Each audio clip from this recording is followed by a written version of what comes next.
இந்த நாளிலும் கூட நம்மை கர்த்தருக்குள்ளே ஆண்டவருடைய அன்பை ருசி பார்க்கும் விதமாக ஒரு வேத பகுதியை வாசிக்கலாம். மத்தேயு எழுதின சுவிசேஷம் 26ஆம் அதிகாரம். மத்தேயு எழுதின சுவிசேஷம் 26ஆம் அதிகாரம் 36 முதல் 38 வரை உள்ள வசனங்களை நான் வாசிக்கிறேன். மத்தேயு எழுதின சுவிசேஷம் 26ஆம் அதிகாரம் 36 முதல் 38 வரை உள்ளதான வசனங்கள். அப்பொழுது இயேசு அவர்களோடு கெத்சமனே என்னப்பட்ட இடத்துக்கு வந்து சீஷர்களை நோக்கி, நான் அங்கே போய் ஜெபம் பண்ணும் அளவும் நீங்கள் இங்கே உட்கார்ந்திருங்கள் என்று சொல்லி பேதுருவையும் செபெதேயுவின் குமாரர் இருவரையும் கூட்டிக் கொண்டு போய் துக்கம் அடையவும் வியாகுலப்படவும் தொடங்கினார்.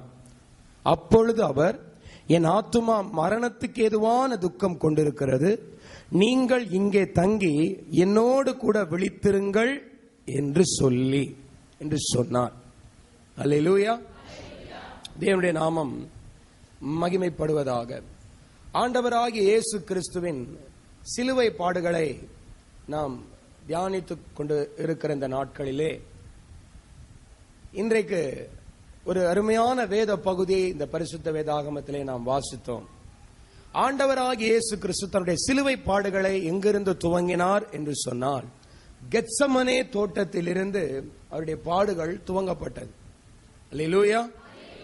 வேதத்தின் அடிப்படையிலே தோட்டம் மிக மிக முக்கியமான ஒன்றாய் வகிக்கிறது என்று நான் பரிசுத்த வேதாகமத்தில் விளங்கிக் கொண்டேன்.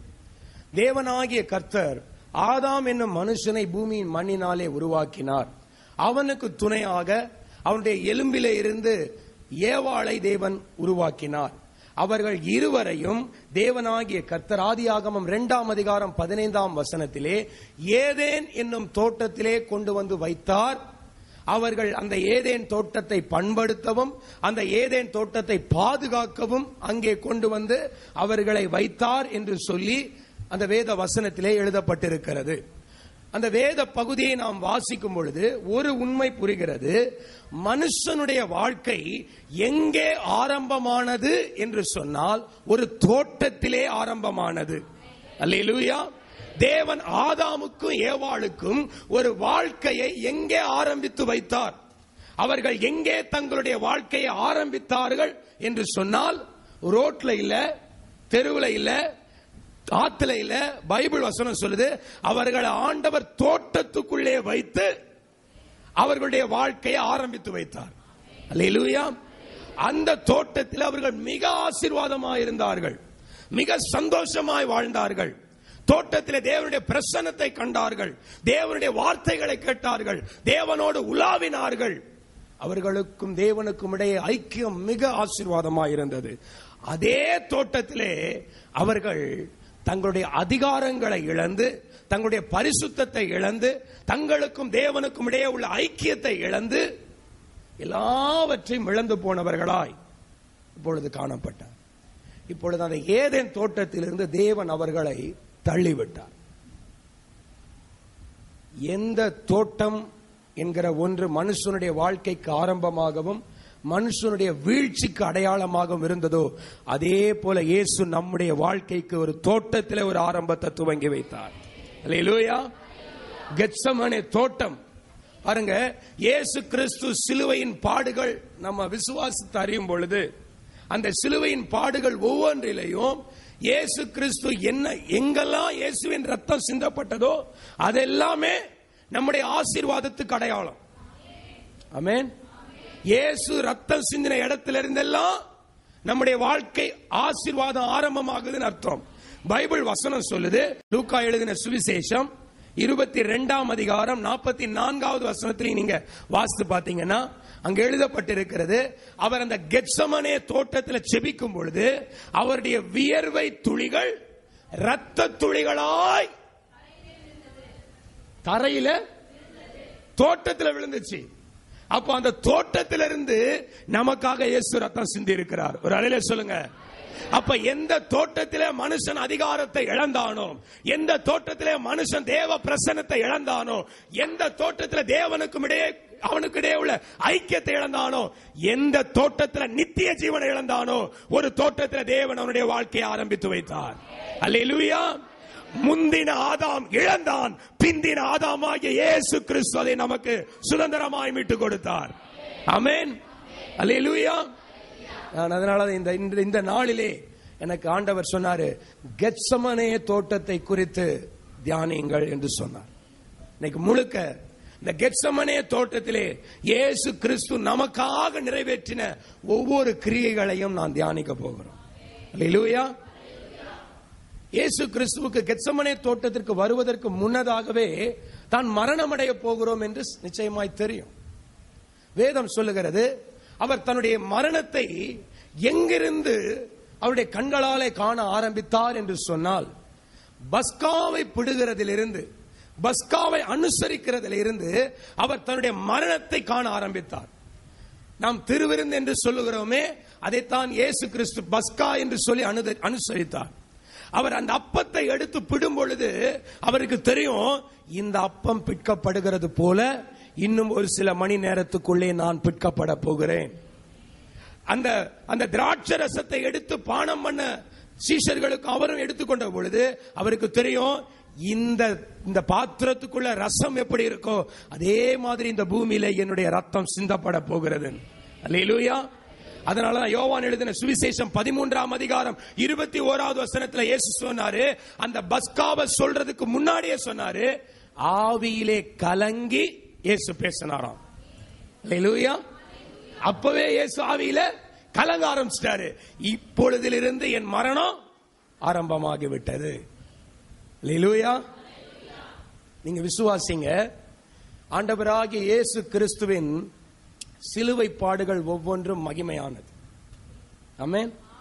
ரொம்ப மகிமையானது, ரொம்ப ரொம்ப மகிமையானது. எனக்கு இந்த போர்ஷன் எப்படி தெரிஞ்சது, இந்த சம்பவம் எனக்கு எப்படி தெரிஞ்சதுன்னா, நான் ரொம்ப அக்கறை உள்ளவனாய், ரொம்ப அதை இன்னும் இந்த பாடுகளுக்குள்ள நான் என்ன ஐக்கியப்படுத்திக்கிட்டேன் ஆண்டவரோடு. நான் தேவ சமூகத்தில் சொல்றேன், இந்த கிறிஸ்துவின் பாடுகளுக்கு இன்னும் நான் என்ன நெருக்கி வச்சுக்கிட்டேன். நான் எத்தனையோ முறை வேதத்தை வாசித்திருக்கிறேன்.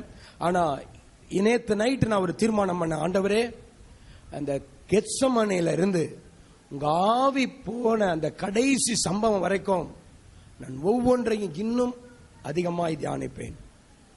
ஏன் அப்படின்னா, தேவனுடைய அந்த சிலுவையில ஒப்பு கொடுக்கப்பட போகிறேன்ற அந்த செகண்ட்ல இருந்து ஒவ்வொரு செகண்டும் பைபிள் சொல்லுது மகிமையான வேளை. அல்லேலூயா. ஆர்டினரி டைம் கிடையாது அது. இயேசு ரெடி அப்படின்னு சிலுவைக்காக தன்னை ஆயத்தப்படுத்திக்கிட்டு பஸ்காவை முடிச்சுட்டு வெளியே வந்தாரு பாருங்க. அதுல இருந்து பைபிள் சொல்லுது, நான் சொல்லல, பைபிள் சொல்லுது, ஒவ்வொரு டைம் பெர் செகண்ட் குமாரன் மகிமைப்படுபடுகிறான வேலை. அல்லேலூயா. நீங்க வாசிங்க, யோவான் எழுதின சுவிசேஷம் 12ஆம் அதிகாரம் 23வது வசனத்தை வாசித்து பாருங்க. அங்க எழுதப்பட்டிருக்கிறது யோவான் 12:23. சீக்கிரம் வாசிங்க. அப்பொழுது இயேசு அவர்களை நோக்கி, மனுஷகுமாரன் மகிமைப்படும்படியான வேளை, அப்ப வந்திருக்கிற வேளை என்ன டைம்? மனுஷகுமாரன் மகிமைப்படுற வேளை. அப்ப இதுவரைக்கும் இந்த 33 ஆண்டுகள் இயேசு கிறிஸ்து வாழ்ந்த நேரத்தை விட பைபிளே சொல்லுது எது மகிமையான நேரம். அவர் சிலுவைக்காக கெத்சமனேக்கு வந்ததிலிருந்து அவர் சிலுவையிலே தன் ஆவியை ஒப்பு கொடுக்கிற வரைக்கும் நீங்க நல்லா கவனிங்க. ஒவ்வொரு ஆக்ஷன், ஒவ்வொரு இடம், ஒவ்வொரு ஜெபம், ஒரு வார்த்தை, எல்லாத்திலையும் மகிமை இருக்கு. அந்த மகிமையை தான் ஆண்டவர் உங்களுக்கும் எனக்கும் இந்த நாளிலே கொடுத்து கொண்டிருக்கிறார். அல்லேலூயா. இது ஆர்டினரியா இனிமேல் நாம் இதை நினைக்க கூடாது. நான் நேற்றிரவில் இருந்து இந்த சம்பவத்தோடு என்னை மிகவும் நெருக்கி வைத்துக் கொண்டேன். ஆண்டவரே, இது ஒவ்வொரு நிமிஷமும் ஒவ்வொரு நொடியும் எப்படி தேவன் கடந்து போயிருப்பார். இந்த பைபிள் வசனமா வாசிக்க கூடாது, அது அப்படியே சம்பவமா கொண்டு வரணும். ஒவ்வொரு செகண்டையும் தேவன் எப்படி கடந்திருப்பார்னா, ஒவ்வொரு செகண்ட்லயும் என்ன நடக்குதுன்னா, இயேசு மகிமைப்படுகிறார், பிசாசு மகிமை இழக்கிறான். அல்லேலூயா. இயேசு மகிமைப்படுகிறார், பிசாசு மகிமை இழக்கிறான். இயேசு ஜெயிக்கிறார், பிசாசு தோற்கிறான். ஆமென் சொல்லுங்க. இந்த ஒவ்வொரு செகண்ட்லயும் பிசாசு தோற்று கொண்டிருக்கிறான், இயேசு ஜெயித்து கொண்டிருக்கிறார். அப்ப ஒவ்வொரு செகண்ட்லயும் உன்னுடைய என்னுடைய ஆசீர்வாதம் அடங்கி இருக்கிறது, உன்னுடைய என்னுடைய சுகம் அடங்கி இருக்கிறது, உன்னுடைய என்னுடைய பயம் அடங்கி இருக்கிறது, உன்னுடைய என்னுடைய துக்கம் அடங்கி இருக்கிறது. இதுக்கு எல்லாத்துக்குமே per செகண்ட்ல தேவன் நமக்கு ஆசீர்வாதத்தை உண்டாக்கி வச்சிருக்கிறார். அல்லேலூயா. அது மட்டும் இல்ல, அடுத்த வசனம் வாசிங்க. இந்த வேளையில இருந்துதான் மிகுந்த பலன் கிடைக்கிற வேளை. அல்லேலூயா. அவர் சொல்றாரு, கோதுமை மணியானது நிலத்தில் விழுந்து செத்ததே சாவலன்னு சொன்னா அது பலனை கொடுக்காது. ஆனா செத்ததே ஆகில், அப்போ இந்த டைம்ல இருந்து என்ன சிலுவை நேரம் நமக்கு மிகுந்த பலனை கொண்டு வருகிற நேரம். அல்லேலூயா. இந்த சிலுவை காரியங்கள் ஒவ்வொன்றும் நமக்கு சாதாரண பலனை கொண்டு வராது. சத்திய வேதம் சொல்லுகிறது உனக்கு மிகுந்த பலனை கொடுக்கும். ஆமென். ஏன்னா இயேசு சாகிறதுக்கு தன்னை அர்ப்பணிச்சிட்டார். அந்த சாகிறதுக்கு தன்னை அர்ப்பணிச்சதுனால ஒவ்வொரு செகண்ட் நமக்கு என்ன நடக்குதுன்னா நம்ம வாழ்க்கைக்கு மிகுந்த பலன் கொண்டு வரப்படுகிறது. அல்லேலூயா. நம்ம வாழ்க்கையில இயேசு மகிமைப்படும்படியான வேளை இங்கதான் மறைந்து இருக்கிறது. நாம் விசுவாசிக்கலாம், எல்லா பக்தியோடு விசுவாசிப்போம்.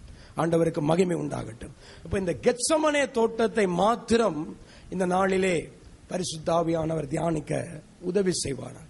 இந்த கெத்சமனே தோட்டத்துக்குள்ளே ஆண்டவராகிய இயேசு கிறிஸ்து போய் அவர் எப்பொழுதுமே சில முக்கியமான காரியங்களுக்கு அவருடைய சீஷர்களில் 3 பேரை தெரிந்தெடுத்துக் கொள்வார். பேதுரு, யாக்கோபு, யோவான் என்ற 3 நபர்களை அவர் முக்கியமான காரியங்களுக்கு தெரிந்தெடுத்துக்கும். இந்த 3 பேரையும் அழைச்சுக்கிட்டு ஆண்டவராகிய இயேசு கிறிஸ்து அந்த கெத்சமனே தோட்டத்தில் போய் அவங்க கையில சொல்றாரு, நீங்க தயவு செய்து இங்கே விழிச்சிருங்க. அல்லேலூயா. மத்தேயு எழுதின சுவிசேஷம் 26ஆம் அதிகாரம் 37, 38 வசனங்களை வாசிங்க. பேதுருவையும் செபெதேவின் குமாரர் இருவரையும் கூட்டிக் கொண்டு போய் துக்கமடையவும் வியாகுலப்படவும் தொடங்கினார். அப்பொழுது அவர், என் ஆத்துமா மரணத்துக்கு ஏதுவான துக்கம் கொண்டிருக்கிறது, நீங்கள் இங்கே தங்கி என் கூட விழிச்சிருங்க. அல்லேலூயா. ஒரு ரொம்ப முக்கியமான ஒரு டைம் அவருக்கு தெரியும். அவர் சொல்றாரு, நான் போறேன், நீங்க என்னோடு கூட விழிச்சிருந்து ஜெபம் பண்ணுங்க அப்படின்னு இவங்க 3 பேர்கிட்ட சொல்லிட்டு போறார். ஆண்டவருக்கு ஸ்தோத்திரம். ஏன் ஆண்டவர் இப்படிப்பட்ட வாக்குறுதி இவங்களுக்கு கொடுத்தாருன்னா, இதுக்கு முன்னாடி தான் ஒரு சம்பவம் நடந்துச்சு. என்ன சம்பவம் அப்படின்னா, ஆண்டவர் சொன்னாரு, நான் மரிக்க போகிறேன், ஆனா மறுபடியும் உயிர் தெழுவேன் அப்படின்னு அவர் சொன்ன பொழுது பேதுரு சொன்னா 33வது வசனத்துல, ஆண்டவரே எல்லாரும் இடரல் அடைஞ்சாலும் நான் மட்டும் என்ன செய்ய மாட்டேன், நான் மட்டும் சொன்னாங்க.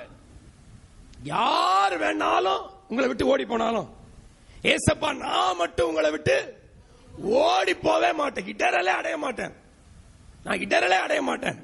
அப்போ ஏசு அவனை பார்த்து சொன்னாரு, பேதுரு இந்த ராத்திரியிலேயே சேவல் கூவுகிறதுக்கு 3 தரம் நீ முன்னாடி என்ன மறுதலிப்பாய் அப்படின்னு சொன்ன. மறுபடியும் பேதுரு சொல்றான், அதற்கு பேதுரு, நான் உம்மோடு மரிக்க வேண்டியதா இருந்தாலும் என்ன பண்ண மாட்டேன், உங்களை மறுதலிக்க மாட்டேன் ஆண்டவரே. நான் உங்க கூடயே சாவறதா இருந்தா கூட நான் இயேசு தெரியாதுன்னு சொல்ல மாட்டேன், உங்க கூட சேர்ந்து சாவுவேன், ஆனா உங்களை தெரியாதுன்னு மட்டும் சொல்ல மாட்டேன், கண்டிப்பா சொல்ல மாட்டேன் அப்படின்னு சொன்ன. இத சொல்லி முடிச்ச உடனே தான் இயேசு அவங்களை கூப்பிட்டுக்கிட்டு கெத்சமனே தோட்டத்துக்கு போறார். அல்லேலூயா. அவன் மட்டும் சொல்லல, அழகா வசனம் எழுதிருக்கு, சீஷர்கள் எல்லாரும், ஆமா நமக்கு தான் ஒரு ஆள் அல்லேலூயா போட்டா கூட சேர்ந்து எல்லாம் அல்லேலூயா போட்டுருவோமே, ஆமேன் போட்டா எல்லாம் ஆமேன் போட்டுருவோமே. பேதுரு சொல்றான், ஆண்டவரே உம்மோடு நான் மரிக்க வேண்டியதா இருந்தாலும் ஆண்டவரே மரிப்ப, ஆண்டவரே உங்களை விட்டு போக மாட்டேன், எல்லாம் ஆமா ஆமா நாங்களும் போக மாட்டோம், நாங்களும் போக மாட்டோம். நடந்தது என்ன தெரியுமா, இயேசுவை பிடிச்சாங்க, அவ்வளவுதான், எல்லாம் துண்ட காணும் துணிய காணும்னு ஓடிய போயிட்டான். எல்லாரும் ஓடி போயிட்டான், ஒருத்தன் கூட நிக்கல. நான் யோசித்து பார்த்தேன், ஏன் இயேசு இவங்களை கூட்டிக்கிட்டு போய் நீங்க விழிச்சிருங்கப்பான்னு சொல்லணும் அப்படின்னா அவருக்கு தெரியும். அவர் சொன்னார் பாருங்க 41வது வசனத்துல, நீங்கள் சோதனைக்கு உட்படாதபடிக்கு. அல்லேலூயா. அவன் சொன்னா உனக்கு சோதனை வரப்போகுது பேதுரு. இயேசு சொல்லிட்டாரு, உனக்கு ஒரு சோதனை வரப்போகுது, இன்னைக்கு நைட்டு உனக்கு ஒரு சோதனை. என்ன சோதனை? சேவல் கூவுறதுக்கு முன்னாடி நீ 3 தடவை மறுதலிப்ப. இந்த சோதனையில நீ மாட்டிக்காம இருக்கணும்னா நான் அங்க போய் ஜெபம் பண்றேன், நீ இங்க உட்கார்ந்து ஜெபம் பண்ணு. அல்லேலூயா. பாருங்க இவங்க என்ன செய்தாங்க? நல்லா தூங்குனாங்க. பைபிள் வசனம் சொல்லுது, தூங்குறதுக்கு மேல ஒரு வார்த்தையை போட்டு நித்திரை மயக்கம். நித்திரையில மயக்கமே வந்துருச்சு, மயங்கி கிடக்கிறான் தூக்கத்துல. தூங்குறதுன்றது வேற, தூக்கத்திலே மயங்கி கிடைக்கிறதுன்றது வேற. கொஞ்ச நேரத்துக்கு முன்னாடி தான் சொன்ன. அப்ப ஒரு சத்தியம் நல்லா புரியுது, சோதனை வர்றதுக்கு முன்னாடி தான் ஜெபிக்கணும். அல்லேலூயா. இன்னைக்கு நிறைய பேருடைய ஜெபம் என்ன தெரியுமா? இயேசு என்ன காப்பாத்துங்க ஆண்டவரே, இப்படி பிரச்சனை இருக்கு. இயேசு சொன்னாரு, நீ சோதனை வர்றதுக்கு முன்னாடி ஜெபம் பண்ணு. அல்லேலூயா. எப்ப ஜெபம் பண்ணு? சோதனை வர, நீங்க சோதனைக்கு உட்படாதபடிக்கு. இயேசு தனக்காக அங்க ஜெபிக்க சொல்லல, நீங்க சோதனைக்கு உட்படாதபடிக்கு விழித்திருந்து ஜெபம் பண்ணுங்க. அங்க இயேசு என்ன செய்தார்? என்ன செய்தார்? இவங்க என்ன செஞ்சாங்க? ஜெபிச்ச இயேசுக்கும் அதே பிரச்சனை தான். நீ தேவனுடைய குமாரனா? ஆமான்னு சொல்லி தைரியமா உயிரை கொடுத்தாரு. அதே பிரச்சனை தான் பேதுருக்கு. நீ இயேசு கூட இருந்தவன் நான் கேட்டப்ப துண்டையும் காணி துணியும் காணி விட்டு விட்டான். அப்ப ஜெபிச்சா சோதனையில ஜெயிக்க முடியும், ஜெபிக்கலன்னா சோதனையில தோத்துதான் போகும், தோத்துதான் போகும். அல்லேலூயா. அல்லேலூயா. அதனாலதான் எபேசியர் புஸ்தகத்தில் எழுதப்பட்டிருக்கிறது, ஆகையால் சகோதரனே தூங்குகிற நீ மரித்தோரை விட்டு. எபேசியர் 5ஆம் அதிகாரம் 14ஆம் வசனம் வாசிங்க சீக்கிரம். ஆதலால் தூங்குகிற நீ விழித்து மரித்தோரை விட்டு என்ன பண்ணு? எழுந்திரு. அப்பொழுது, அப்பதான் கிறிஸ்து உன்னை பிரகாசிக்க பண்ணுவார். தூங்காத. அல்லேலூயா. தூங்குகிற நீ, தூங்குகிற நீ விழித்து மரித்தோரை விட்டு. அப்ப தூங்குறவன் எங்க தூங்கிட்டு இருக்கிறான்? பாடி பக்கத்துல தூங்கிட்டு இருக்கிறான். உன் பக்கத்துல இருக்கிறது என்னது பிரதர்? சொல்லு, சொல்லுங்கம்மா. உங்க பக்கத்துல இருக்கிறது என்ன? தூரத்துல இருந்து செத்து போன ஒரு பொணம் படுத்திட்டு கிடக்குது, ஒரு பரிசுத்தவான் படுத்திட்டு கிடக்கிறான். அங்க இருந்து பாக்குறவனுக்கு எவன் பாடி தெரியுமா? தெரியுமா? ஒன்னும் தெரியாது. அப்போ தூங்குறவன் எங்க தூங்கிக்கிட்டு இருக்கிறான்னு சொன்னா, உயிரோடு ஜீவனோடு இருக்கிற பிள்ளைகள் இருக்கிற இடத்துல இல்ல, மரித்து போயிருக்கிற பிரேதங்கள் பக்கத்துல தூங்கிக்கிட்டு இருக்கிறான். தூங்குறவன் அங்கதான் தூங்குறான். பைபிள் வசனம் சொல்லுது, நீ தூங்குற இடத்தை விட்டு எழுந்திரு எழுதிருக்கு, மரித்தோரை விட்டு எழுந்திரு. ஆமென். நீ எங்க படுத்துட்டு கிடக்குற? எங்க படுத்துட்டு கிடக்குற? பாடி பக்கத்துல படுத்துட்டு கிடக்குறப்பா. உன் பக்கத்துல படுத்துக்கிட்டு இருக்கிறது செத்து போன பொணம். அந்த பொணமும் இப்போ ஒண்ணுதான். உனக்கு இயேசு விலையேற பெற்ற ஜீவனை கொடுத்தாரே, ஜீவன் பெற்ற நீயும் ஒண்ணுதான். புரியுதா உங்களுக்கு? தூக்கம் ரொம்ப மோசமானது. அல்லேலூயா.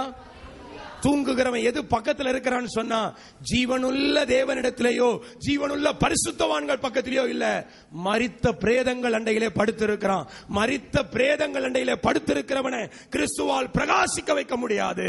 வசனம் சொல்லுது, நீ எழுந்திரு. ஆமென். இன்னைக்கு நம்ம கொஞ்சம் ஜபம்லாம் வேற மாதிரி மாறிடுச்சு. ஆண்டவரே என்னை எழுப்பும். ஆண்டவரே நான் எழுப்புறேன்னு சொன்னாரு, நீ எழுந்திரு. அல்லேலூயா. நீ எழுந்திரு, நீ படுத்து கிடக்காத. 60ஆம் ஏசாயா புத்தகம் 60ஆம் அதிகாரம் எடுத்து வாசித்து பாருங்க. எழும்பு, பிரகாசி. அல்லேலூயா. நீ தான் எழும்பணும்.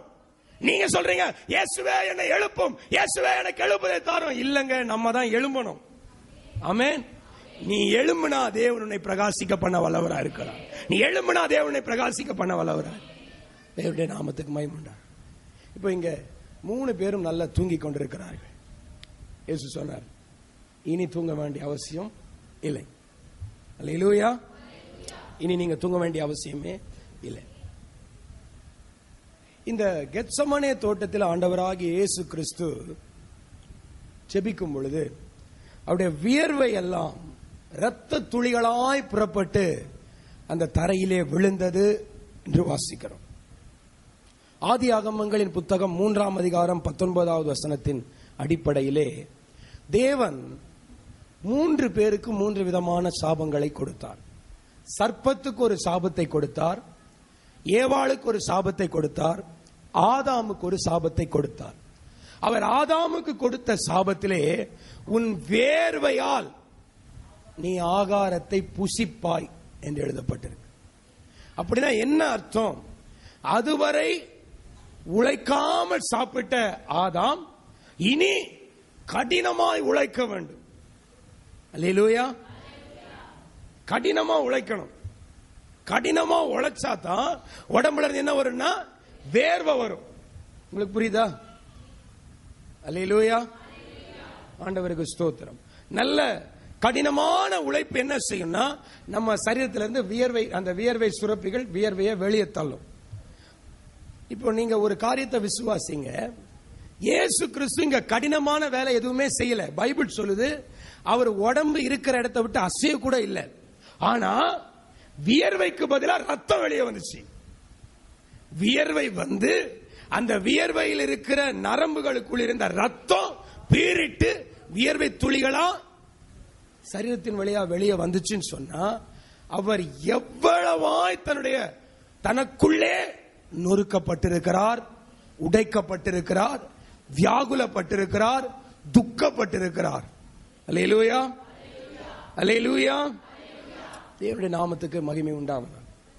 அவ்வளவு சாதாரணமா நம்ம என்ன உழைச்சாலும் நம்ம உடம்புல இருந்து அவ்வளவு ரத்தம் வந்துடாது. இப்போ ரத்தம் வருகிற அளவுக்கு அவர் தனக்குள்ளே நொறுக்கப்பட்டார். அதுதான் உண்மை. தனக்குள்ளே நொறுக்கப்பட்டார். நான் யோசித்து பார்த்தேன், யாருக்காக இந்த வேர்வையெல்லாம் அவர் ரத்தமா வெளியே தள்ளுறார்? யாருக்காக? பைபிள் சொல்லுது உங்களுக்காகவும் எனக்காகவும் தான். அல்லேலூயா. அவர் அங்க என்ன சொன்னாரு? நான் துக்கமா இருக்கிறேன், நான் வியாகுலமா இருக்கிறேன், நான் ரொம்ப கடினப்பட்டுக்கிட்டு இருக்கிறேன் அப்படின்னு சொன்னார். இதெல்லாம் அவருக்காக வேணா இல்ல. ஏசாயா தீர்க்கதரிசியின் புத்தகம் 53ஆம் அதிகாரம் 3-4 வசனங்கள் அந்த வார்த்தைகளை நமக்கு உறுதிப்படுத்தி தருகிறது. வாசிங்க. ஏசாயா 53ஆம் அதிகாரம். அவர் அசட்டை பண்ணப்பட்டவரும் மனுஷனால் புறக்கணிக்கப்பட்டவரும் துக்கம் நிறைந்தவரும். எப்படிங்க? பாடு. அவர் கெத்சமனே தோட்டத்தில் இப்படிலாம் இருந்தார். அதுதான் இங்க ஏசாயா தீர்க்கதரிசி சொல்றாரு. அவர் துக்கம் நிறைந்தவரும், அவர் பாடு அனுபவிக்கிறவரும், அவர் மனுஷரால் புறக்கணிக்கப்பட்டவரும், அவர் அசட்டை பண்ணப்பட்டவருமாய் துக்கம் நிறைந்தவருமாய் இருந்தார்.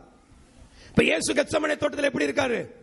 துக்கம் நிறைந்தவர். அதுதானே சொல்றாரு, என் ஆத்துமா மரணத்துக்கு எதுவான துக்கம் கொண்டு இருக்கிறது, நான் ரொம்ப துக்கமா இருக்கேன். இங்க ஏசாயா தீர்க்கன் சொல்றான், அவர் துக்கம் நிறைந்தவராய் இருந்தார். யாருக்காக? 4வது வசனம் சொல்லுது, மெய்யாகவே அவர் நம்முடைய பாடுகளை ஏற்றுக்கொண்டு நம்ம துக்கத்தில் இருந்தாருங்க. அல்லேலூயா. அவர் துக்கத்தில் இல்ல, நம்ம துக்கத்தில் அவர் உட்கார்ந்துகிட்டு இருக்கிறாருங்க கெத்சமனே தோட்டத்தில்.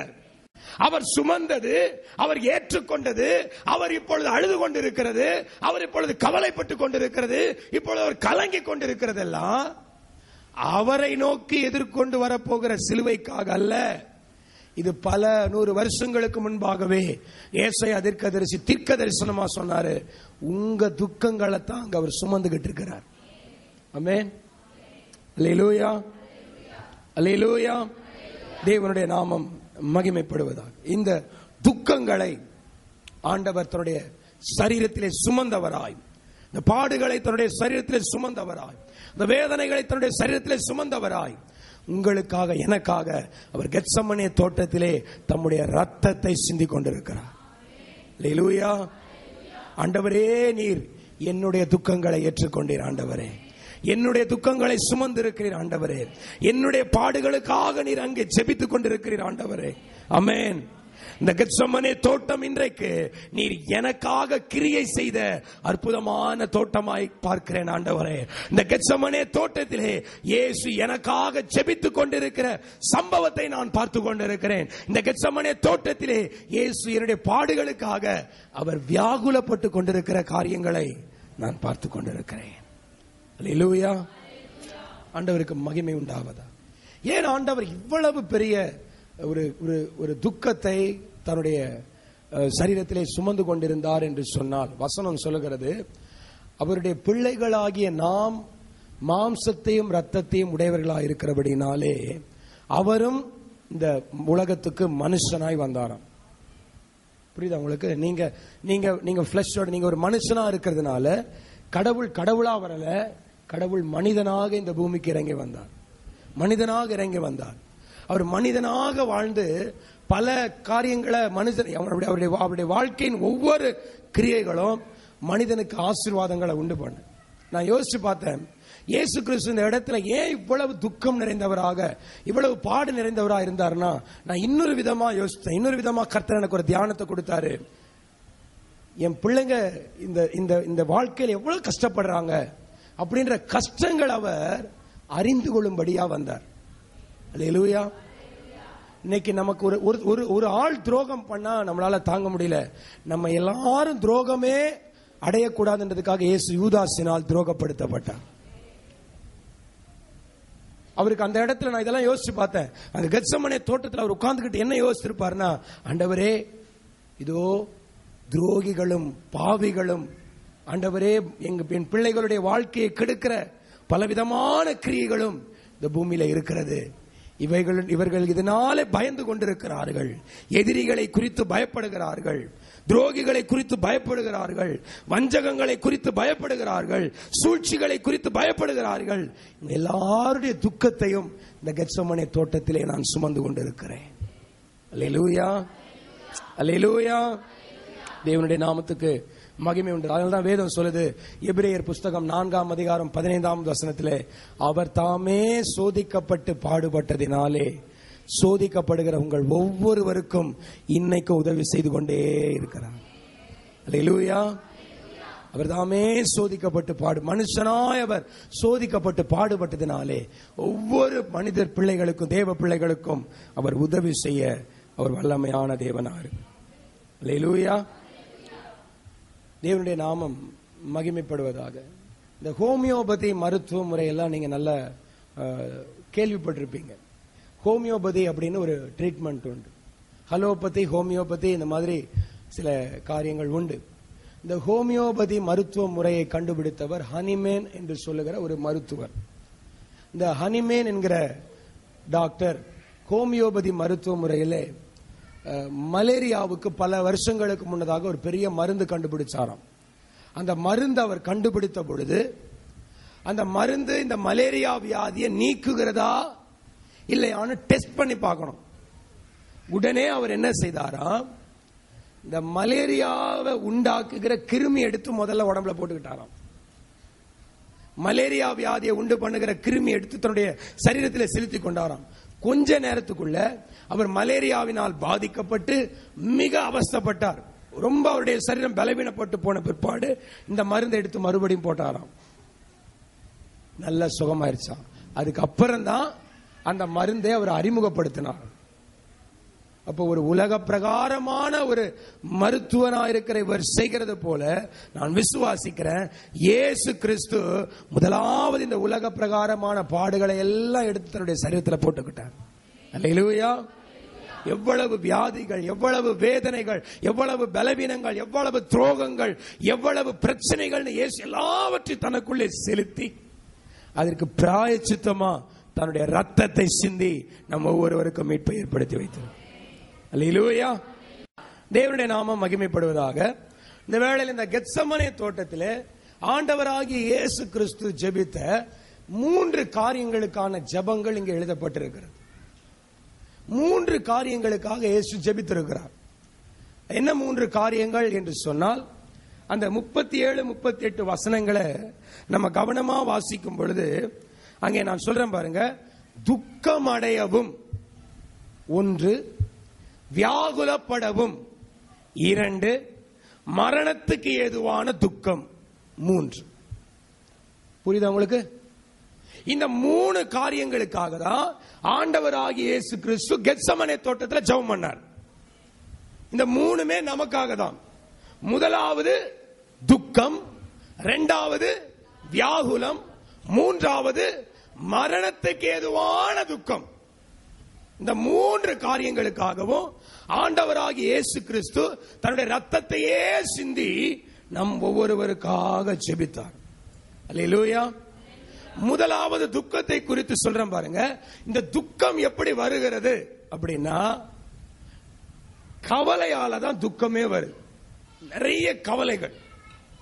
நிறைய கவலைகள். பைபிள் வசனம் சொல்லுது, நீதிமொழிகள் புஸ்தகம் 12ஆம் அதிகாரம் 25வது வசனம், மனுஷனுடைய இருதயத்தில் உள்ள கவலை அவனை ஒடுக்கும். 15ஆம் அதிகாரம் 13வது வசனம், மனோ துக்கத்தினாலே ஆவி முறிந்து போகும். 14ஆம் அதிகாரம் 10வது வசனம், இருதயத்தின் கசப்பு இருதயத்துக்கே தெரியும். அல்லேலூயா. இங்க கவலையை குறித்து 3 கவலையை ஏற்படுத்தக்கூடிய 3 வைரஸ் எழுதி இருக்கு. கவலைகளை, மனுஷனுடைய இருதயத்துக்குள்ள கவலையை உண்டாக்கக்கூடிய 3 விதமான வைரஸ். 1 கவலை, இன்னொன்னு மன துக்கம், இன்னொன்று கசப்பு. இந்த 3 உள்ள வந்துச்சுன்னு சொன்னா, இந்த நீதிமொழிகள்ல சாலமோன் ஞானி என்ன சொன்னார்னா, ஆவியே முறிஞ்சு போயிடும், இருதயம் வாழ்க்கையே வெறுத்துரும், எல்லாமே வெறுப்பா தோணும். இயேசு இப்ப அப்படிப்பட்ட சூழ்நிலை தான் கெத்சமனேல இருக்கிறார். அவர் ஆவி முறிஞ்சு போய் ஜெபம் பண்றாரு, பிதாவே இந்த பாத்திரம் என்னை விட்டு நீங்க கூடுமானால் நீங்கும்படி உதவி செய்யும். அல்லேலூயா. அப்ப முதலாவது விசுவாசிக்கலாம், நம்முடைய கவலை என்னும் துக்கத்துக்காகவும், நம்முடைய மனோ துக்கம் என்கிற துக்கத்துக்காகவும், நம்முடைய கசப்புக்காகவும் இயேசு கிறிஸ்து கெத்சமனே தோட்டத்திலே ரத்த துளிகளை சிந்தி நமக்காக ஜெபித்திருக்கிறார். அல்லேலூயா. என்னங்க கவலை? எதிர்காலத்தை குறித்து கவலை. அடுத்து என்ன நடக்க போகிறது? இயேசுக்கு அந்த நேரத்தில் மனசுக்குள்ள என்ன போராட்டம்னா, எப்படி சிலுவையை சுமக்க போகிறோம், எதிர்கொள்ள போகிற பிரச்சனையை குறித்து கவலை. ஒருவேளை அந்த கவலையோட நீங்க இருக்கீங்களா? இயேசு உங்களுக்காக கெத்சமனே தோட்டத்தில் ஜெபிச்சிட்டாரு. அல்லேலூயா. எதிர்கொள்ள போகிற பிரச்சனைகளை குறித்து, ஆண்டவரே நான் சந்திக்க போகிற போராட்டங்களை குறித்து, நான் சுமக்க வேண்டிய சிலுவையை குறித்து நான் மிகவும் கவலைப்பட்டுக் கொண்டிருக்கிறேன். கவலைப்படாதே, உன் கவலைகளை இயேசு கெத்சமனே தோட்டத்திலே ரத்தத்தை சிந்தி ஜெபித்து விட்டார். அல்லேலூயா. இனி நான் கவலைப்பட வேண்டிய அவசியமே இல்லை. ஆமென். அதனால அப்போஸ்தலனாகிய பவுல் பிலிப்பியர் புஸ்தகம் 4ஆம் அதிகாரம் 6-7 வசனத்தில் சொன்னாரு, நீங்கள் ஒன்றுக்கும் கவலைப்படாமல் எல்லாவற்றையும் குறித்து அந்த சர்வ வல்லமையுள்ள தேவனுக்கு தெரியப்படுத்துங்கள், எல்லா புத்திக்கும் மேலான தேவ சமாதானத்தை தருவார். அல்லேலூயா. எல்லா புத்திக்கும் மேலான தேவ சமாதானத்தை தருவார். ஆமென். தேவனுடைய நாமம் மகிமைப்படுவதாக. இப்ப நம்முடைய கவலை என்னும் துக்கத்துக்காக, வரப்போகிற காரியங்களை குறித்து, எதிர்கொள்ள போகிற காரியங்களை குறித்து, பயத்தை குறித்து நீங்க துக்கப்பட்டுக்கிட்டு இருக்கிறீங்கன்னா, வசனம் சொல்லுது, நீங்க கவலைப்படாதீங்க. உங்க கவலைகளை எல்லாம் இயேசு கெத்சமனே தோட்டத்திலே முடிச்சிட்டார். ஆமென். இனி நான் கவலைப்பட வேண்டிய அவசியமே இல்லை. இயேசு என் கவலைகளை அங்க துக்கமாய் சுமந்து கொண்டிருக்கிறார். ஆமென். இன்னைக்கு சிலுவையை கொஞ்சம் தியானித்து பார்ப்போம். ஆண்டவரே, நீர் அங்கே அழுது கொண்டிருக்கிறது. ஆண்டவரே, உம்முடைய வேர்வை துளிகள் ரத்த துளிகளாய் வந்தது என்னுடைய துக்கங்களுக்காக, என்னுடைய கவலைகளுக்காக. ஏன் எதிர்காலத்தை குறித்து எனக்கு இருக்கிற கவலை தான் நீங்க அங்க சுமந்துகிட்டு இருந்தீங்க ஆண்டவரே.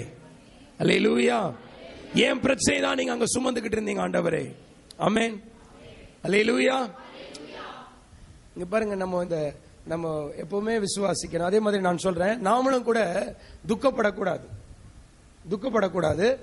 ஆனா தேவனுக்குரிய காரியங்கள் துக்கப்படணும்.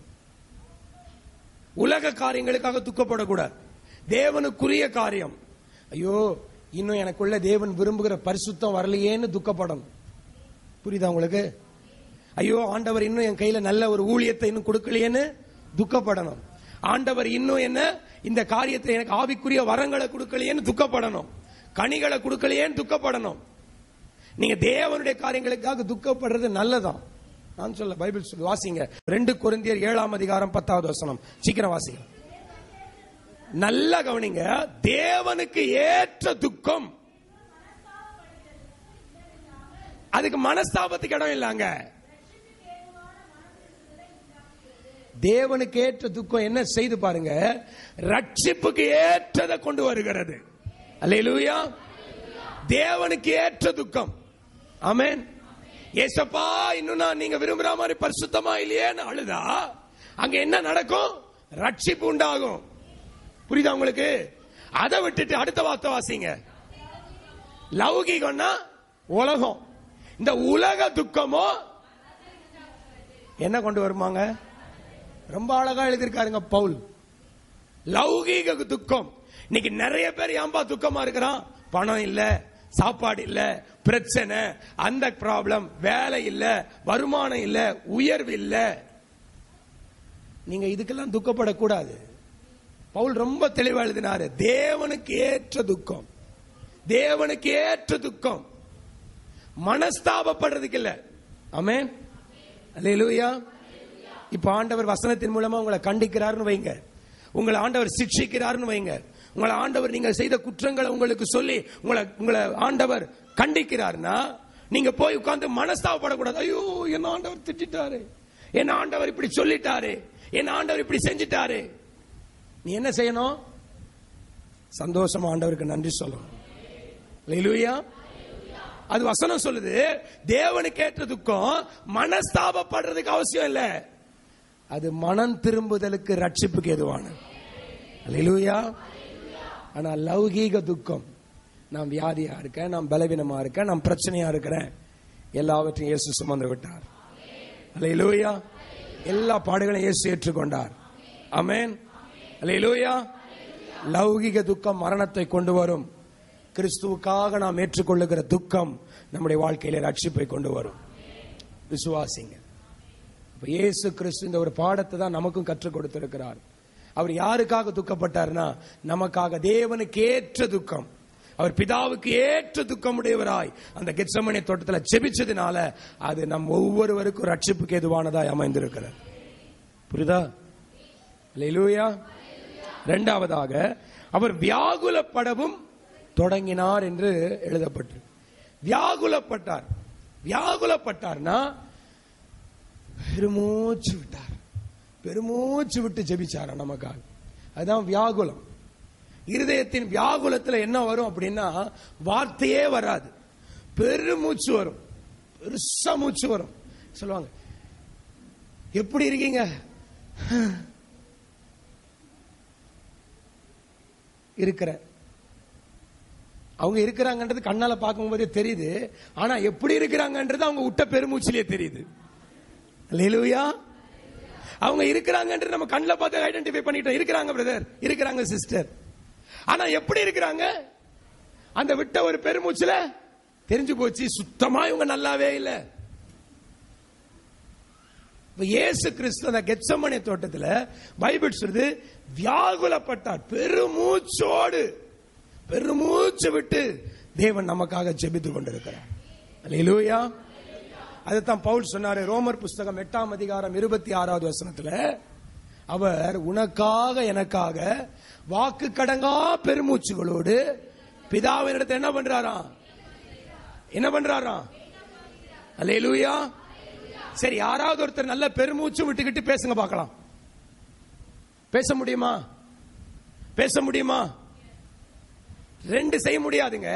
அதுதான் இங்க வசனம் சொல்லுது. அவர் வாக்கு கடங்கா பெருமூச்சுகளுடனா அவருக்கு வார்த்தையே இல்ல, நமக்காக பெருமூச்சு விட்டு பெருமூச்சு விட்டு பிதாவினிடத்தில் பேசிக் கொண்டிருக்கிறார். அல்லேலூயா. அல்லேலூயா. அப்ப உங்களை பத்தி என்ன பத்தி அவர் மனசுக்குள்ள எவ்வளவு வியாகுலம் இருக்கு பாருங்க. ஆமென். நம்ம மேல எவ்வளவு கரிசனை உள்ள தேவனா இருக்கிறார், எவ்வளவு கரிசனை உள்ள தேவனா இருக்கிறார். அவர் வாயிலிருந்து வார்த்தையே வரல, வாக்கு கடங்கா பெருமூச்சு, வாக்கு கடங்கா பெருமூச்சு ஜெபிச்சுக்கிட்டே இருக்காரு அவரு. அல்லேலூயா. யோசிச்சு பார்த்தேன், ஏன் ஜெபிச்சுக்கிட்டே இருக்காரு? அவர் ஒரு நிமிஷம் கூட தூங்குறதே இல்லை. நமக்காக ஜெபிச்சுக்கிட்டே இருக்கிறதுனால அவர் வாயில வார்த்தையே வர. நீங்க எல்லாம் பைபிள்ல படிச்சிருப்பீங்க. அன்னாள் அவள் தேவ சமூகத்துக்கு போனா அழுவும் பொழுது சத்தம் வந்துச்சு. ஆனா அதுக்கப்புறம் அப்புறம் வாசிச்சு பார்த்தா அவ வாயிலிருந்து வார்த்தையே வரல. அவள் இருதயத்திலே பேசிக் கொண்டிருந்தாள் பைபிள் சொல்லு. அல்லேலூயா, அல்லேலூயா. அவள் இருதயத்திலே பேசிக் கொண்டிருந்தாள். இன்னைக்கு நமக்கு அப்படிப்பட்ட அனுபவம் வரணும். ஆமென். இருதயத்தை ஊற்றி ஜெபிக்கிற இடமா நம்ம தேவ சமூகத்தை மாத்தணும். ஆமென் சொல்லுங்க. அல்லேலூயா. தேவ சமூகம்னா பண்டிகை கொண்டாடுகிற இடம் கிடையாது. நீங்க சர்ச்சுக்கு வர்றது பண்டிகை கொண்டாடுறதுக்கு வரல. ஈஸ்டர் ஒரு பண்டிகை, குட் ஃப்ரைடே ஒரு பண்டிகை, கிறிஸ்துமஸ் ஒரு பண்டிகை, நியூ இயர் ஒரு பண்டிகை. பண்டிகை கொண்டாடுற இடம் இல்ல. அது வரைக்கும் அண்ணாளுக்கு அது பண்டிகை கொண்டாடுற இடமா இருந்துச்சு. வெறும் பலி செலுத்துற இடமா இருந்துச்சு. அது வரைக்கும் வருஷா வருஷம் வருவாங்க இந்த இடத்துக்கு. 1 சாமுவேல் புத்தகம் 1ஆம் அதிகாரத்தில் நீங்க வீட்டுல போய் வாசித்துக்கோங்க. பைபிள் சொல்லுது வருஷந்தோறும் தவறாம வந்துருவாங்க. எதுக்கு? பண்டிகை கொண்டாட. எல்கானாவோட புருஷனோட வந்துருவா பண்டிகை கொண்டாடுவாங்க, பலி செலுத்துவாங்க. ஆனா வசனம் சொல்லுது அன்னைக்குதான் தன் இருதயத்தில் ஒரு மாற்றத்தை அன்னாள் கொண்டு வந்தா. இனி எனக்கு தேவ சமூகம் பண்டிகை கொண்டாடுற இடமாவோ பலி செலுத்துற இடமாவோ இருக்காது, என் இருதயத்தை ஊற்றி ஜெபிக்கிற இடமா இருக்கும்னு. அல்லேலூயா. என்றைக்கு அவள் தீர்மானம் பண்ணினாலோ அன்றைக்கே தேவன் அவளுக்கு சாமுவேல் என்னும் பிள்ளையை கொடுத்தார். புரியுதா உங்களுக்கு? தேவ ஆலயத்துக்கு வரும்பொழுது ஏதோ பண்டிகை கொண்டாடுறதுக்கும் பலி செலுத்துறதுக்கும் வரக்கூடாது. இருதயத்தை ஊற்றி அன்னாளை போல கண்ணீரோடு ஜெபிக்கிற ஸ்தலமாய் நம்முடைய ஆலயம் இன்றைக்கு மாறுமானால் தேவன் உங்கள் ஒவ்வொருவருக்கும் நீங்கள் எதிர்பார்த்து கொண்டிருக்கிற ஆசீர்வாதத்தை கொடுக்க வல்லவராக இருக்கிறார். ஆமென். அப்பதான் எதிர்பார்க்கிற ஆசீர்வாதத்தை கொடுப்பார். தேவ சமூகத்தை அப்படி மாத்துங்க. இன்னைக்கு நான் வர்றேன், ஆராதிக்கிற, ஸ்தோத்திரம் பண்றேன் இல்ல, இனி என் இருதயத்தை ஊற்றி ஜெபிக்க போகிறேன். என் இருதயத்தை ஊற்றி ஜெபிக்க போகிறேன். பெருமூச்சோடு ஜெபிக்க போகிறேன். வியாகுலத்தோடு ஜெபிக்க போகிறேன். இடைவிடாமல் ஜெபிக்க போகிறேன். சோதனைக்கு உட்படாமல் ஜெபிக்க போகிறேன். கர்த்தர் என் எதிர்பார்ப்பை நிறைவேற்ற வல்லவர். அல்லேலூயா, அல்லேலூயா. இங்கிலாந்து தேசத்தில் ஸ்மித் விக்கில்ஸ்வர்த் என்ற ஒரு மனுஷன் வாழ்ந்து கொண்டு வந்தாங்க. அந்த மனுஷன் நல்ல தேவ ஊழியர். நான் அவருடைய ஒரு சம்பவம் பார்த்து எனக்கு ரொம்ப அது அதிர்ச்சியா இருந்தது. எனக்கு இவ்வளவு இப்படிலாம் இருப்பாங்களா அப்படின்னு. அவர் ஒரு முறை ஒரு பிள்ளைக்காக ஜெபிக்கும்படியா போயிருந்தார். ஒரு பிள்ளைக்காக வியாதியின் பலவீனங்களுக்காக ஜெபித்தார். ஜெபிச்சுட்டு அவர் தன்னுடைய பட்டணத்துக்கு மறுபடியும் வந்து விட்டார். சில நாட்கள் கழித்து அவருடைய நெருங்கிய நண்பர் ஒருவர் இறந்து விட்டார் அந்த பட்டணத்தில். அந்த அடக்க ஆராதனைக்கு ஒரு போய் உட்கார்ந்து இருந்தார். அந்த அடக்க ஆராதனைக்கு உட்கார்ந்து இருக்கும் பொழுது யாருக்காக அவர் சில வருஷங்களுக்கு முன்னாடி ஜெபிச்சாரோ அந்த பெண்ணோட தகப்பனாரும் வந்து உட்கார்ந்து இருக்கிறார். உடனே இவர் அந்த மனுஷனை கூப்பிட்டு கேட்டாராம், உங்க பொண்ணு எப்படிங்க ஐயா இருக்காங்கன்னு. அப்போ அந்த மனுஷன் திரும்பி சொன்னாராம், கொஞ்சம் கூட முன்னேற்றமே இல்லை பாஸ்டர், என் பொண்ணு இன்னும் அந்த வியாதியால அப்படியே பலவீனப்பட்டுக்கிட்டு கஷ்டப்பட்டுக்கிட்டு தான் இருக்கிறான்னு அப்படின்னு ஒரு பெருமூச்சு விட்டு சாஞ்சாராங்க. அப்படியே இறந்துட்டாராம். எனக்கு அந்த சம்பவம் படிச்ச உடனே எனக்கு ரொம்ப எந்த அளவுக்கு அந்த மனுஷன் அந்த பாரத்தை தன்னுடைய பாரமா நினைச்சு அந்த பெருமூச்சு அவருடைய சரீரத்திலிருந்து வந்திருக்கும்னா அவர் உயிரே போயிருக்கும். நான் உண்மையா வெக்கப்பட்டேன், வேதனைப்பட்டேன். ஆண்டவரே, இப்படி ஒரு பாரத்தை ஏற்றுக்கொள்ளுகிற மனசை எனக்கு தாங்க ஆண்டவரே. அல்லேலூயா. ஏதோ என் இடத்துல சொல்லுகிறாங்க, ஏதோ என் கையில பிரச்சனை சொல்றாங்கன்னு நான் ஏதோ கேட்டு ஜெபிக்க கூடாது. ஆண்டவரே, இந்த பரிசுத்தவான் இடத்திலிருந்து நான் இதை கற்றுக்கொள்ளுகிறேன். ஆண்டவரே, மற்றவருடைய பாரத்தை என்னுடைய பாரமாய் சுமக்கிற, பெருமூச்சு விட்டு அழுகிற தேவ பிள்ளைகளை தேவன் தேடிக்கொண்டிருக்கிறார். அல்லேலூயா, அல்லேலூயா. தேவனுடைய பிள்ளைகளாகி நீங்கள் பலிபீடத்துக்கும் மண்டபத்துக்கும் நடுவே அழுது பெருமூச்சு விட்டு கண்ணீர் வடிப்பீர்களானால் தேவன் வைராக்கியம் கொண்டு தேசத்தை ரட்சிக்க வல்லமை உள்ள தேவனாக இருக்கிறார். ஆமென். மல்கியா தீர்க்கதரிசியின் புத்தகம் 2ஆம் அதிகாரத்தில் வாசித்து பாருங்க. வசனம் சொல்லுது, பலிபீடத்துக்கும் மண்டபத்துக்கும் நடுவே தேவ பிள்ளைகள் அழுவார்களானால், பெருமூச்சு விடுவார்களானால் தேவன் வைராக்கியம் கொண்டு தேசத்தை கடாட்சிப்பார். வைராக்கியம் கொண்டு கடாட்சிப்பார். இன்னைக்கு தேவன் அப்படிப்பட்ட ஒருத்தனை தேடிக்கிட்டு இருக்கிறார். இன்னைக்கு ஆண்டவருடைய சமூகத்தில் நம்மளை ஒப்பு கொடுக்கணும். அல்லேலூயா. பெருமூச்சு விட்டு அழுகிற உம்முடைய சுபாவத்தை எனக்கு தாரும் ஆண்டவரே. நான் ஒவ்வொன்றிலும் 2 காரியங்களை சொல்றேன்.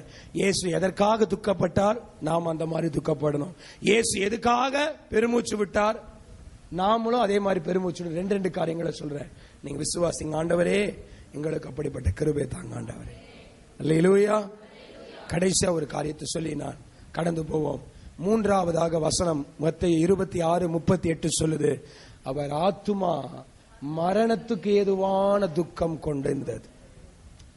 இப்ப 3வது கெத்சமனே தோட்டத்தில் அவர் எதுக்காக ஜெபித்தார்னா, மரணத்துக்கு ஏதுவான துக்கம் உள்ளவராக ஜெபித்தார். அதுக்காக ஜெபிச்சார். ஏன் அப்படின்னா, அந்த நாட்கள்ல எல்லாருக்கும் மரணத்தை பார்த்து ஒரு பயம் இருந்துச்சு. எல்லாரும் மரணத்தை பார்த்து பயந்தாங்க.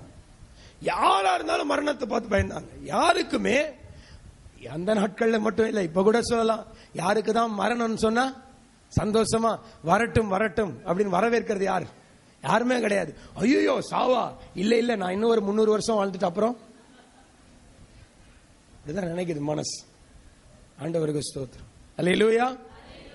காடு வாவான்னு வீடு போன்னு சொன்னா கூட மனுஷனை கூப்பிட்டு கேட்டா சொல்லுவான், இல்ல இல்ல இன்னும் கர்த்தர் கிருபை தருவார், இன்னும் கர்த்தர் கிருபை தருவார். ஏன்னா மரணத்தை கண்டு பயம். எல்லாருடைய இருதயத்திலையும் அந்த மரண பயம் இருந்துச்சு. நமக்கு கூட இருக்கலாம். ஒருவேளை ஒரு சிலர் சொல்லாம மனசுக்குள்ளேயே வச்சிருக்கலாம். டாக்டர் ஏதாவது சொல்லி அனுப்பிச்ச உடனே என்ன வந்திருக்கும், ஐயோ பிரதர் ஏதாவது ஆயிருமோ, ஏதாவது நடந்துருமோ, நாம் பிழைப்பனோ பிழைக்க மாட்டனோ, ஒரு பயம், மரணத்துக்கு ஏதுவான பயம். பைபிள் சொல்லுது, அந்த மரணத்தில் இருக்கிற பயத்தை எடுத்து போடதான் இயேசு ஜெபிச்சு இருக்கிறார். அல்லேலூயா. வாசிங்க எபிரேயர் புஸ்தகம் 2ஆம் அதிகாரம் 15ஆம் வசனம். எபிரேயர் 2:15. சீக்கிரம். ஜீவ காலமெல்லாம், அதாவது உயிரோடு இருக்கும் நாளெல்லாம் மரண பயத்தினாலே அடிமைத்தனத்துக்கு உள்ளானவர்கள் யாவரையும் விடுதலை ஆக்கும்படிக்கு அப்படி ஜெபிச்சார். அப்படி ஆனார். அவர் மரணத்துக்கே துக்கமுடையவரா மாறினார். ஏன்னா ஒரு நோக்கம் இருந்துச்சு. இயேசு அப்படி ஜெபிச்சார், ஆண்டவரே என் பிள்ளைங்க எல்லாம் எப்படி இருக்கிறாங்க, மரணம் சொன்னா தொட நடுங்கியா இருக்கிறாங்க ஆண்டவரே, கொலை நடுங்கியா இருக்காங்க ஆண்டவரே, அவங்களுக்கெல்லாம் என்ன மாத்தணும், மரண பயத்திலிருந்து அவங்கள விடுதலை ஆக்கும். அல்லேலூயா, அல்லேலூயா. நான் சொல்றேன், ஒரு நல்ல விசுவாசி மரணத்தை பத்தி பயப்படவே மாட்டான். மரணத்தை பார்த்து பயப்படவே மாட்டான். மரணத்தை பார்த்து பயப்படுறவெல்லாம் இன்னும் முழுசா ரட்சிக்கப்படல. அதான் உண்மை. அல்லேலூயா. இன்னும் அந்த சிலுவை மரணத்தை விசுவாசிக்கல. பைபிள் சொல்லுது, மரண பயத்தினால அடிமைத்தனமானவர்கள் எல்லாரையும் விடுதலை ஆக்கும்படிக்குத்தான் இயேசு அந்த மரணத்துக்கு ஏதுவான துக்கம் கொண்டு அப்படி ஆனார். அல்லேலூயா. நீங்க நல்லா கவனிச்சு பாருங்க, இந்த அப்போஸ்தலர்களுடைய வாழ்க்கையெல்லாம் இயேசு மரிக்கிற வரைக்கும், இயேசு சாகாத வரைக்கும் அவங்களுக்கு மரணம்னா பயம். ஃபாஸ்டிங் வைக்க சொன்னா கூட பயப்படுவாங்க. ஐயோ சாப்பிடலன்னா டயர்ட் ஆயிட்டா, செத்து போயிட்டா, பிபி வந்துச்சுன்னா. ஆனா நீங்க படிச்சிருப்பீங்க, இயேசு கிறிஸ்து மரிக்கிறதுக்கு முன்னாடி பேதுருவை பிடிச்சாங்க. ஏய் நீ இயேசுவோட இருந்தவன் தானே? அவன் ஆமா ஆமா நான் இயேசுவோட இருந்தவன் தான், என்னையும் தூக்கி சிலுவையில் அடிங்க அப்படியா சொன்னா? இயேசுவா? ஐ டோன்ட் நோ, எனக்கு தெரியாது. இயேசுவா பார்த்ததே கிடையாது. அப்படியா இருக்காரா, வந்திருக்காரா, எங்க இருக்காரு? ஆனா இயேசு மரித்ததுக்கு அப்புறம் அவனே முன் வந்து சொன்னா, என்ன தயவு செய்து இயேசு மாதிரி நேரா சிலுவையில் அடிச்சிடாதீங்க, தலைகீழா சிலுவையில் அடிங்கன்னு. அல்லேலூயா. தேவனுக்கு மகிமை உண்டாகட்டும். அவரே முகமுகமா எழுதின ஒரு நிருபத்தில் எழுதின ஒரு வார்த்தை காட்டுறேன் பாருங்க. 2 பேதுருவின் புஸ்தகம் 1ஆம் அதிகாரம் 13வது வசனத்தை நீங்க வாசித்து பார்க்கும் பொழுது அவரே சொல்றாரு. என்ன சொல்றாருன்னா, என் கூடாரத்தை விட்டு போவது சீக்கிரத்தில் நேரிடும். அல்லேலூயா. அது சீக்கிரம் நடந்துரும். இது நமக்கு வர வேண்டிய 2 லட்சம் ரூபாவா? இவர் எதை பத்தி பேசுறாரு? இது சீக்கிரமா நடந்துரும். நம்ம பேசுற எதை பத்தி பேசுவோம்? சீக்கிரம் நடந்துரும் சிஸ்டர். என்னது நீங்க எதிர்பார்த்துக்கிட்டு இருக்கிறீங்களே அந்த வேலை, இல்ல நீங்க எதிர்பார்த்துட்டு இருக்கிற பணம், இல்ல நீங்க எதிர்பார்க்கிற சுகம். ஆனா பவுல் சொல்றாரு, எனக்கு இது சீக்கிரமா நடந்துரும். எது? இந்த கூடாரத்தை விட்டு போறது, நான் சாவறது சீக்கிரமா நடந்துரும். தைரியமா சொல்றாரு, தைரியமா சொல்றாரு.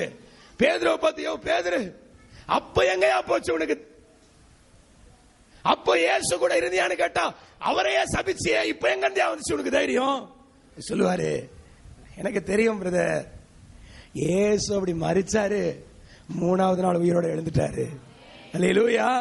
நாங்களும் இப்படி போய் விழுவோம், மறுநாளே எழுந்து கொள்ளுவோம். தேவன் எங்களை எழுப்ப வல்லவரா இருக்கிறார். அதனால மரணத்தை குறித்து எனக்கு பயம் இல்லை. அல்லேலூயா. மரணத்தை குறித்து பயமே இல்லை. பவுல் அப்போஸ்தலன் ரொம்ப அழகா எழுதுறாரு, இதோ நான் தேகத்தை விட்டு பிரியும் காலம் வந்தது. 2 தீமோத்தேயு 4ஆம் அதிகாரம் 6வது வசனத்துல சொல்றாரு, நான் தேகத்தை விட்டு பிரியும் காலம் வந்தது. பயமே இல்லை. பரிசுத்தவான்கள் வாழ்க்கையில மரணத்தை குறித்து எத்தனை பேர் மரணத்தை பார்த்து பயப்படுறீங்க? ஸ்தோத்திரம். யாருமே பயப்படலையா? ஒருத்தர் மட்டும் கை வைத்துக்கிறாங்க. ஆண்டவருக்கு ஸ்தோத்திரம். இன்னைக்கு சொல்றேன், பயப்படாதீங்க. அல்லேலூயா, அல்லேலூயா. இயேசு மரணத்தை ஜெயித்த தேவன். ஆமென். அல்லேலூயா. ஒரு சத்தியத்தை தெளிவா புரிந்து கொள்ளுங்க. மரணம் என்பது அழிவல்ல.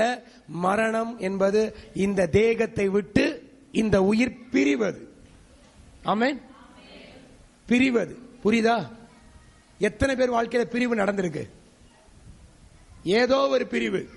அப்பா அம்மா விட்டு பிரிஞ்சிருக்கீங்களா? பிரிஞ்சிருக்கீங்களா இல்லையா? சும்மா இல்லன்னு சொல்லாதீங்க. அப்பா அம்மா விட்டு ஒரு நாளாவது வாழ்ந்திருக்கீங்களா இல்லையா? பல நாள் வாழ்ந்திருக்கீங்க. ஆண்டவருக்கு ஸ்தோத்திரம். அல்லேலூயா. கணவனை விட்டு பிரிந்தவர்கள் உண்டு, மனைவி விட்டு பிரிந்தவர்கள் உண்டு, பிள்ளைகளை விட்டு பிரிந்தவர்கள் உண்டு, ஆசீர்வாதங்களை விட்டு பிரிஞ்சவங்க எத்தனை பேர் இருக்கிறீங்க? ஒரு பிரதர், நான் ஒரு காலத்துல பெரிய ஆசீர்வாதமா இருந்தேன், ஆனா இப்ப எனக்கு ஆசீர்வாதமே இல்ல. ஆசீர்வாதத்தை விட்டு பிரிந்தவர்கள் நான் உயர்த்துறேன். நான் ஒரு காலத்துல அப்படிதான் இருந்தேன், ஆசீர்வாதம் எல்லாம் என்னை விட்டு போச்சு. அப்ப பிரிவு எனக்கு ஒன்றும் புதுசு கிடையாது. ஆல்ரெடி என் வாழ்க்கையில எத்தனையோ தடவை நடந்தது. மறுபடியும் இன்னொரு பிரிவு நடக்க போகுது, அவ்வளவுதான். அல்லேலூயா. அதுதான் மரணம் என்னும் பிரிவு. இந்த உடம்பை விட்டு அந்த உயிர் தனியா பிரிய போகுது, அவ்வளவுதான். ஆமென். அல்லேலூயா. பிராண சிநேகிதர்கள் கூட அப்படிலாம் நாங்க பார்த்துட்டோம் பிரதர், சிஸ்டர். இல்ல, எனக்கு 2 பேர் சொன்னாங்க. அந்த 2 பேர் பேர் நான் சொல்ல, ஆனா 2 பேர் சொன்னாங்க, என்ன ஆனாலும் சரி நாங்க பிரியவே மாட்டோம்.